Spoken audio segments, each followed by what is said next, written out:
Well, Newzroom Afrika senior politics reporter Ziyanda Ngcobo joining us now in our studio. Ziyanda, good afternoon to you. It's fascinating as this nominations process opens. It seems to me that the biggest, widest, most open field is around the position of Deputy President.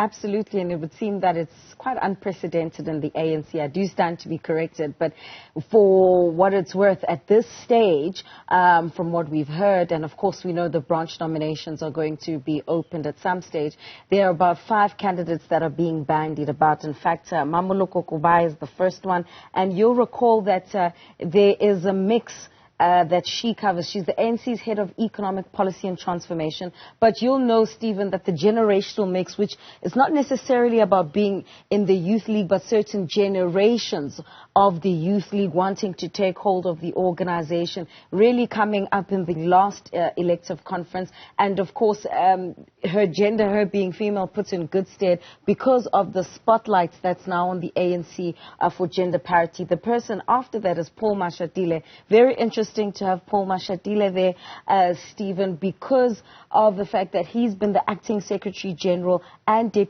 acting Deputy Secretary General, and there are some who are already saying that this has put him in an unfair advantage because you know, the SGO is the custodian of the branches, and you know, and this has been an accusation that someone like Fikile Mbalula has come out to defend, to say, well, that's actually not true.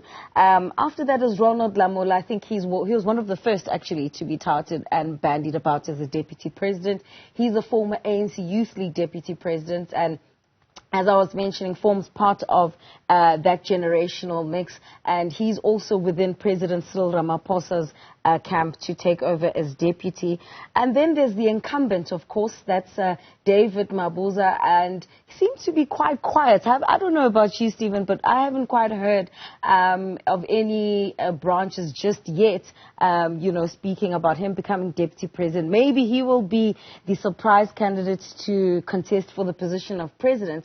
And as we've already said, this is the first time we've seen so many candidates, so he's going up against at least 4 people from what we've heard. And then there's the former health minister, Dr. Zweli Mkhize, and it's said at this stage that he's got some parts of KwaZulu-Natal that are supporting him, as well as parts of the Eastern Cape as well. So lots to look forward to when it comes to that particular position going into the 55th National Conference. In a way, I mean, the race isn't about deputy president at all. It's all about what will happen in 5 years' time and who would be in the best possible position to take over. I mean, there's a long tradition of deputy leaders like Jacob Zuma, like Cyril Ramaphosa taking over. There's also a bit of a tradition of deputy leaders not taking over, like Kgalema Motlanthe and maybe David Mabusa. Certainly, and I think one thing about the nominations process this time around is that we've seen how nominations from the floor during conference is something, yes, it happened in '97, but it's come back again, and it's actually become a critical strategy by one of the factions within the ANC to be used to sort of, in a way, to catch people off guard. And the fact that you have so many candidates vying to become deputy presidents also could be part of, you know, confusing, you know, the conversation and up until the very end. We also still don't see anyone challenging President Ramaphosa at this stage. No names. I mean, so. We'll see how it all goes out. We'll also wait for the nominations process to formally start, presumably next week. Well, from what we heard from the ANC, we're waiting for that special sitting of the NEC where they're basically going to ratify then, you know, the audit process regarding then the branches. And I think it's very critical that the ANC is being very careful about processes, lest you have a problem later on where credentials have to be adopted or any other processes get stalled because of a snag in a failure to deal with processes early on. Ziyanda Ngcobo, our senior political reporter, thank you very much indeed. She's just gearing up. The year's really just beginning. Well.